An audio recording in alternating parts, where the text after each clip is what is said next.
Essas mãos foram feitas para carregar malas, não para tocar música. A frase cortou o ar como lâmina de cristal. O saguão do Hotel Imperial Lisboa brilhava sob os candelabros de 1000 luzes, Eduardo Valença, de terno turmarino, e relógio Patek Philippe. Olhava com desprezo para o homem de uniforme simples, que lhe segurava a porta. Daniel Nascimento abaixou os olhos, calado. As mãos, grandes, firmes, marcadas pelo tempo, tremiam de leve. Desculpe. Senhor, murmurou. Eduardo riu, um riso frio, afinado como uma nota falsa. Um homem que não sabe o seu lugar nunca vai entender o que é arte. Os hóspedes observaram em silêncio. Alguns sorriram, outros fingiram não ver. O piano Steinway e Sons, ali perto, parecia respirar junto com Daniel.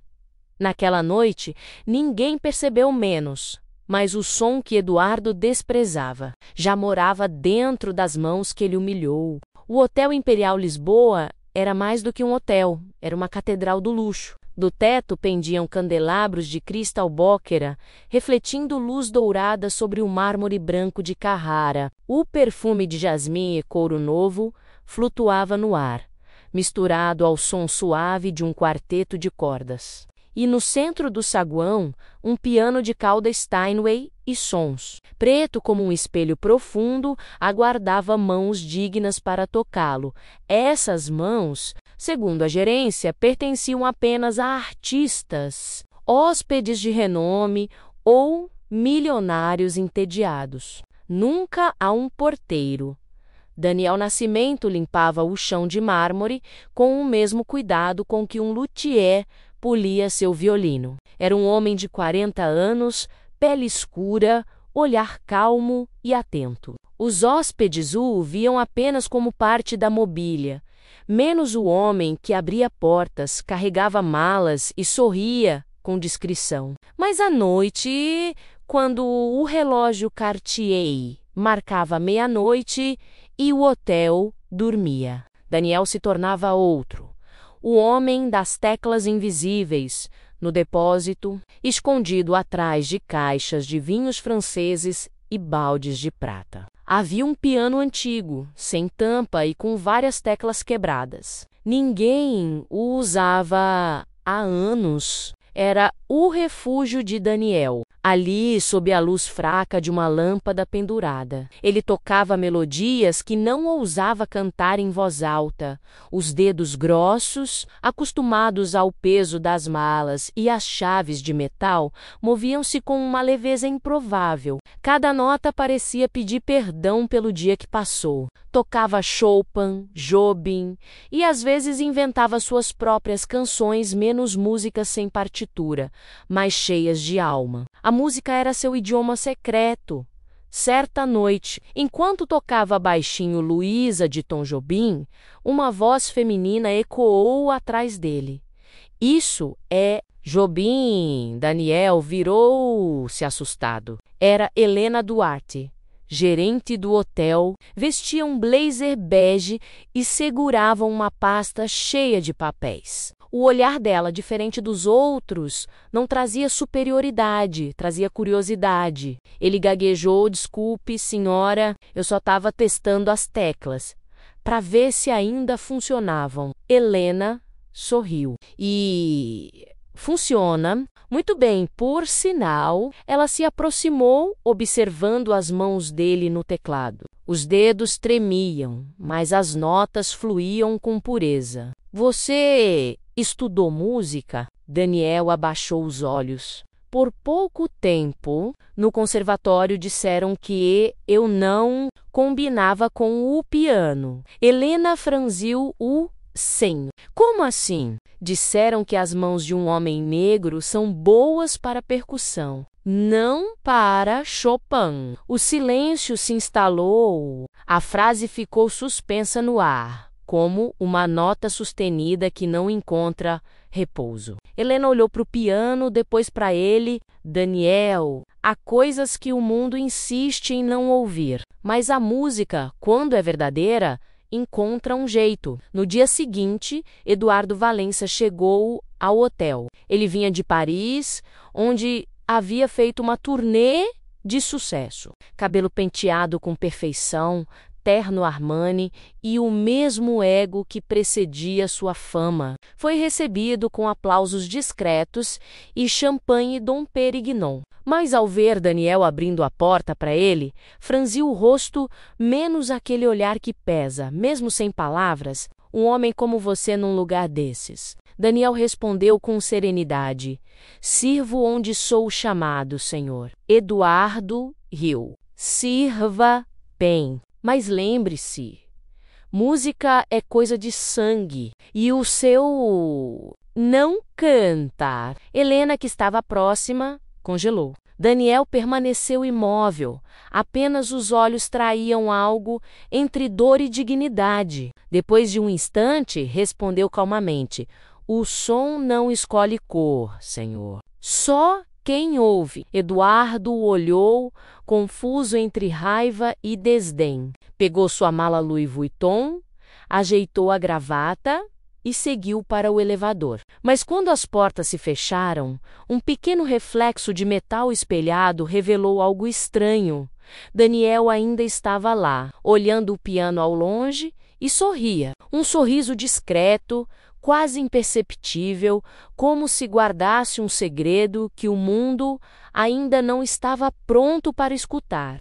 As noites no Hotel Imperial Lisboa tinham um tipo peculiar de silêncio, um silêncio caro, feito de tapetes grossos e paredes que abafavam até os suspiros dos hóspedes. Quando o relógio da recepção marcava meia-noite, os corredores ficavam desertos e o som mais alto era o tic-tac do relógio. Cartier pendurado no salão principal, era nessa hora que Daniel começava a viver. Depósito no subsolo cheirava a mofo e produtos de limpeza, mas para ele era um palco. O velho piano Auguste F. Richter, abandonado há anos, se tornara seu confidente. As teclas amarelecidas pareciam dentes de um animal extinto. Ainda assim, Daniel as tratava como joias. Cada noite, antes de tocar, passava um pano limpo sobre elas, um gesto de respeito quase religioso.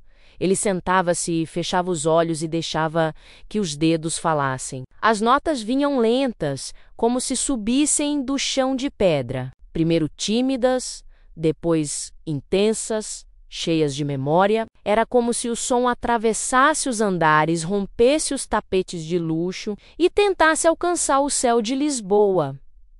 Certa noite, Lucas, o filho de uma camareira, apareceu na porta. Tinha uns 12 anos, pés descalços e olhos curiosos. Ficou ali, ouvindo em silêncio. Quando Daniel terminou, o menino sussurrou: parece que o piano está chorando. Daniel sorriu. Talvez ele esteja, ou talvez seja só a gente que precisa escutar. Desde então, Lucas passou a visitá-lo quase todas as madrugadas. Daniel o ensinava devagar, nota por nota. Usava tampas de garrafa como botões, desenhava teclas no chão de cimento, ensinava a marcar o compasso com os pés. Aquele pequeno refúgio virou uma escola de alma. E pela primeira vez em muito tempo, Daniel se sentia visto, não como porteiro, mas como músico. Enquanto isso, nos andares superiores, Eduardo Valença continuava a desfrutar do aplauso fácil. O salão dourado do hotel havia sido reservado exclusivamente para um recital privado. Jornalistas, socialites, empresários. As taças de Dom Pérignon tilintavam como aplausos antecipados. Eduardo, de terno Hermenegildo, Zeg Nascentiusei, ao piano Steinway. Sorriu para o público, mas o olhar estava vazio. Ele tocou com técnica impecável, menos notas precisas. Gestos elegantes, mas frios. Faltava alma. A cada acorde, o som parecia se afastar da vida. Helena, observando ao fundo, percebeu. As mãos dele tocavam piano. O coração, não. E de repente, ela lembrou-se de Daniel e do som que vinha do porão. O contraste era brutal. Após o concerto, os aplausos foram educados, automáticos. Eduardo sorriu, mas dentro dele, o vazio ecoava como uma nota desafinada. Ao sair do salão, cruzou com Daniel, que carregava um carrinho de prata cheio de taças usadas. Por um instante, os olhares se cruzaram. Eduardo desviou o rosto menos como se um espelho o obrigasse a encarar algo que ele não queria ver. Mais tarde, Helena desceu até o depósito. Daniel ainda estava lá, tocando uma melodia nova, menos suave, mas cheia de dor. Helena ficou na porta, sem coragem de interromper. O som enchia o espaço pequeno e frio com uma ternura quase humana. Quando a última nota morreu, ela sussurrou: "Você toca o que falta ao mundo." Daniel sorriu. "Eu toco o que ninguém quer ouvir." Helena se aproximou e colocou algo sobre o piano. Uma partitura antiga. "Eduardo vai tocar isso na próxima semana, num concerto de caridade. Quero que você leia." Daniel folheou o papel e sorriu. Liszt, é difícil para ele, talvez. Nos dias seguintes, o som do depósito mudou. Já não era apenas lamento, era estudo, dedicação, descoberta. Lucas batucava nas paredes, marcando o ritmo. Helena trazia café. E Daniel mergulhava nas partituras como quem lê um mapa de si mesmo. Mas o destino, como a música, gosta de modulações inesperadas. Certa madrugada, enquanto Daniel tocava um trecho de Libestral, o som de pneus e metal torcido ecoou lá fora. Sirene, gritos. Um acidente. Em frente ao hotel, Eduardo Valença fora atingido ao sair do seu carro esportivo. O braço direito, o mesmo que dominava o piano, estava quebrado em 3 lugares. O som do vidro quebrando ainda ecoava na cabeça de Eduardo Valença. A última coisa que ele lembrava era o brilho vermelho das luzes e o grito de alguém dizendo seu nome. Depois, o escuro. Acordou 3 dias depois, no quarto branco do Hospital de Santa Maria, cercado por cheiro de álcool e flores caras. O braço direito estava engessado até o ombro. A mão, sua mão, estava imóvel. Tentou mover os dedos. Nada. Foi como sentir o fim, Senhor Valença, disse o médico. Em tom grave, os nervos foram severamente afetados. Com fisioterapia, talvez recupere parte da mobilidade. Mas tocar piano, talvez não. Eduardo ficou em silêncio. Não chorou, não gritou, apenas fechou os olhos e imaginou um palco vazio. O aplauso morria dentro dele. Semanas depois, já no Hotel Imperial, recusava visitas, entrevistas, música. Vivia no quarto 602, com as cortinas sempre fechadas. Os teclados que antes dominava com arrogância, agora eram inimigos. Os dedos, inúteis, pareciam zombar dele. O silêncio virou punição. Helena tentava visitá-lo todos os dias. Eduardo, sair um pouco pode te ajudar. A música por toda parte, mas ele respondia: seco, não há música onde há fracasso. Um dia, ela entrou mesmo sem ser convidada. Encontrou-o sentado à beira da cama, olhando fixamente para a própria mão engessada. Quer saber o que dói? Ele disse, sem encará-la. Não é perder a técnica, é perder o direito de ser admirado. Helena suspirou. Talvez seja a hora de aprender a ser ouvido, e não apenas aplaudido. Ele riu, amargo. Isso é poesia barata, Helena. Naquela tarde, ela desceu até o térreo. Daniel estava limpando o grande espelho do saguão.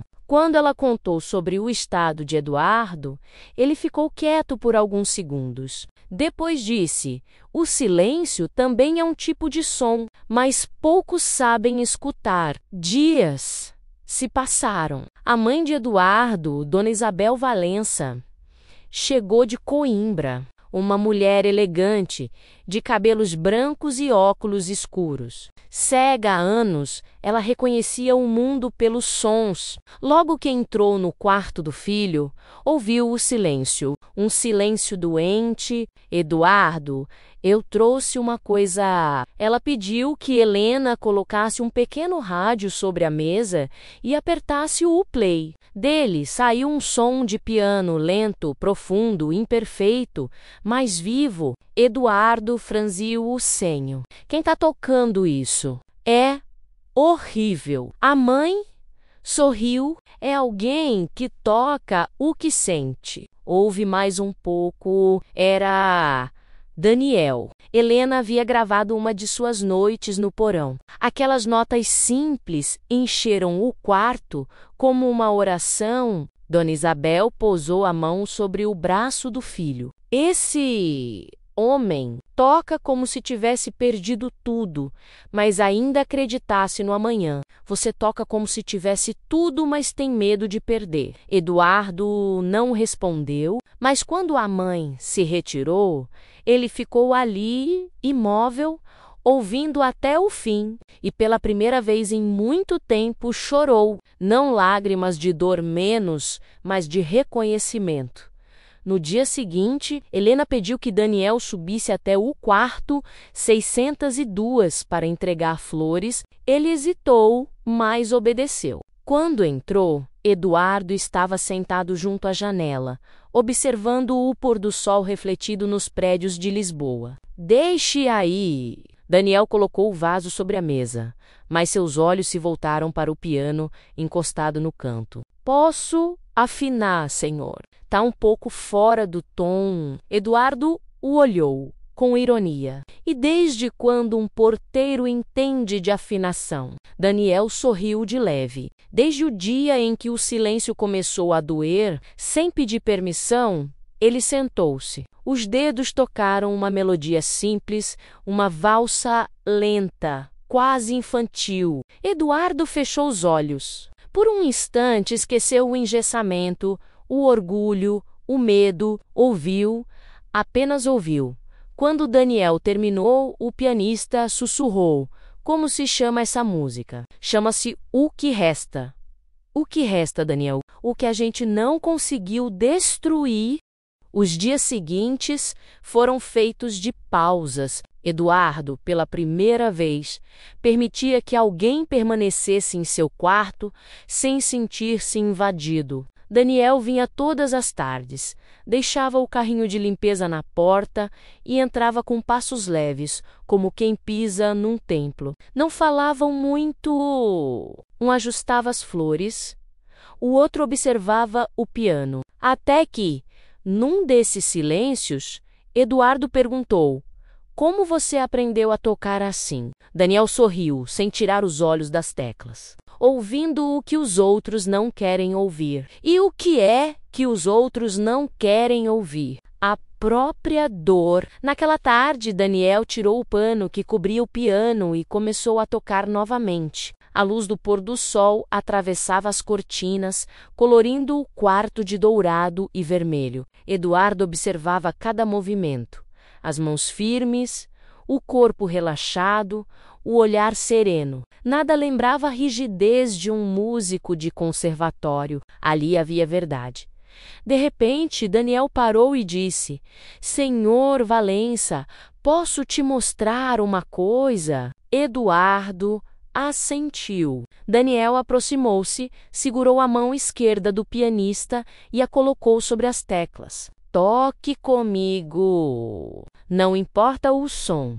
Sinta. Eduardo hesitou, mas obedeceu. Os dedos ainda rígidos deslizaram sobre as teclas frias, errando notas, tropeçando. Daniel acompanhou, preenchendo as falhas com harmonia. E pela primeira vez desde o acidente, o som de Eduardo voltou ao ar, imperfeito, mas vivo.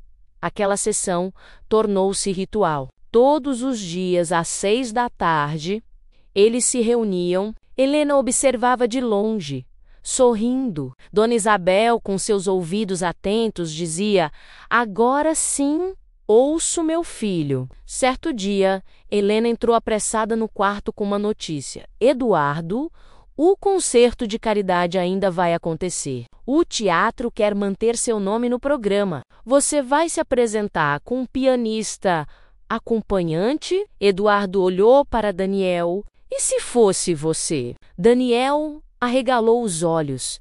Eu? Eu sou apenas não. Você é o som que eu perdi." A ideia parecia absurda, mas a preparação começou. Durante dias praticaram escondidos no salão de ensaio do hotel. De madrugada, quando todos dormiam, Daniel sentava-se ao piano principal, o Steinway e sons, e tocava enquanto Eduardo, ao lado, fechava os olhos. Guiando-o com palavras, era como se o pianista, agora, cego pela dor, regesse com um coração mais leve. "Daniel, a nota dó não é raiva, é lembrança. E essa é a saudade que ainda não perdoou." O som crescia, misturando-se ao eco das paredes de mármore. Era um concerto invisível, menos ninguém via, mas o hotel inteiro parecia respirar diferente. Os funcionários comentavam a música de madrugada, mas ninguém sabia de onde vinha. Quando o dia do concerto chegou, o Palácio da Cultura de Lisboa estava lotado. Políticos, empresários, jornalistas, todos esperavam o retorno triunfante de Eduardo Valença. O palco estava banhado de luz azul, o piano polido como um espelho, mas nos bastidores, Daniel suava frio.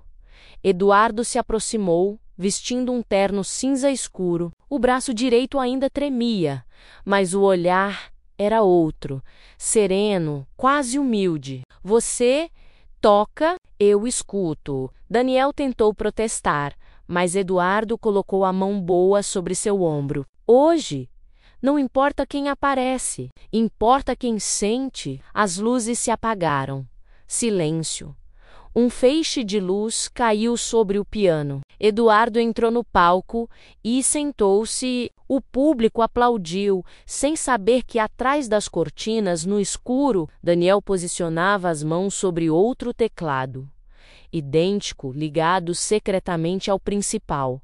A primeira nota soou, baixa, tímida, sincera. Depois outra e outra. O som se espalhou como uma prece. Eduardo no palco movia os ombros lentamente, acompanhando. Parecia ele quem tocava, mas a verdade era invisível.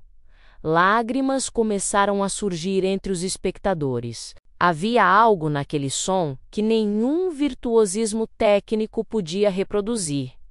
Humanidade. Era música nascida da dor e do perdão.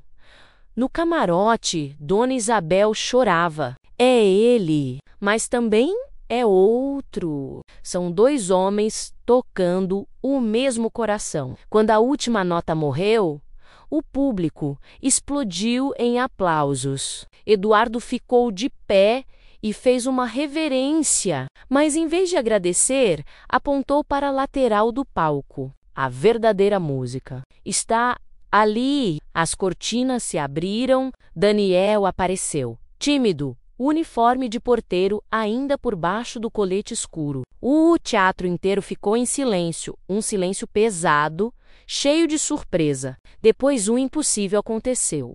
Aplausos de pé, longos, sinceros, libertadores. Eduardo sorriu. Daniel também. Dois homens, um que perdeu as mãos, outro que nunca teve palco, se tornaram um só som. O eco dos aplausos ainda preenchia o Palácio da Cultura de Lisboa, como se as paredes guardassem o som para nunca deixá-lo morrer. No palco, Daniel permanecia imóvel, com as mãos ainda suspensas sobre o teclado. O brilho das luzes refletia no suor do seu rosto e nas teclas brancas, agora sagradas.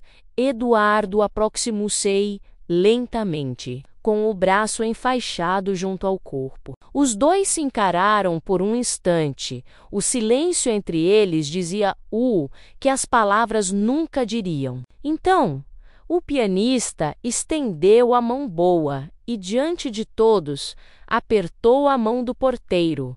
O teatro inteiro levantou-se. Alguns choravam, outros apenas sorriam, sentindo que presenciavam algo maior do que um concerto. Era um ato de redenção, um gesto de humanidade. Depois do evento, a notícia espalhou-se como fogo. Os jornais do dia seguinte estampavam manchetes em letras douradas. Do silêncio ao aplauso, o homem que ensinou o maestro a ouvir, o pianista invisível, emociona Lisboa. O hotel inteiro mudou. O piano do saguão, antes intocável, agora tinha o nome de Daniel Nascimento gravado discretamente em uma placa de bronze. Para lembrar que a arte nasce onde há coragem, Helena assumiu a direção do hotel e criou um projeto chamado Noites do Silêncio, abrindo o salão para músicos anônimos tocarem às sextas-feiras. Daniel era o primeiro da lista, mas preferia ficar sentado ao fundo, ouvindo outros tocarem. Sorria em silêncio, satisfeito com a música que havia plantado no mundo. Eduardo, por sua vez, mudou-se para o interior. Voltara a compor, não mais com as mãos, mas ditando notas a um jovem aluno, Lucas. O menino que aprendera com Daniel no porão. Era ele agora quem dava continuidade à música, entre erros, risos e esperança. Certa tarde, Daniel recebeu uma carta escrita à mão. O envelope tinha o selo de Coimbra e o perfume de papel antigo. Abriu devagar. A caligrafia era firme, elegante. Daniel, quando eu te conheci, achava que a música era feita de técnica. Hoje sei que ela é feita de alma. Obrigado por me devolver o som. Com gratidão, Eduardo. Ele leu e fechou os olhos. O vento leve atravessava o pátio do hotel, fazendo as folhas dançarem. O som lembrava o início de uma nova melodia. Mais tarde, ao pôr do sol, Daniel voltou ao velho depósito. O piano antigo ainda estava lá, coberto de poeira, fiel como um velho amigo. Limpou as teclas com um pano e começou a tocar devagar. A música encheu o espaço, não mais como desabafo, mas como oração. Cada nota parecia acender uma pequena luz. As sombras do passado se dissipavam. No meio da melodia, uma criança parou na porta. Era Lucas. Olhou e disse: "Posso tocar também?" Daniel sorriu, claro, mas lembre-se, o som vem de dentro. O menino sente-se ao lado dele, as mãos pequenas sobre as teclas. Tocaram juntos, um adulto e uma criança, duas gerações unidas, por algo que nem o preconceito, nem o tempo, nem o silêncio puderam apagar. Do lado de fora, as luzes do Hotel Imperial Lisboa refletiam na janela, e pela primeira vez, Daniel viu sua imagem ali, não como porteiro, não como empregado menos, mas como homem inteiro, homem livre. Ele levantou as mãos do teclado e deixou o último acorde morrer devagar. No instante em que o som desapareceu, a luz do entardecer entrou pela janela e pousou sobre seus dedos. E foi como se o mundo, finalmente, o tivesse reconhecido. Algumas mãos nascem para servir, outras para criar, mas as mãos mais raras são aquelas que servem criando.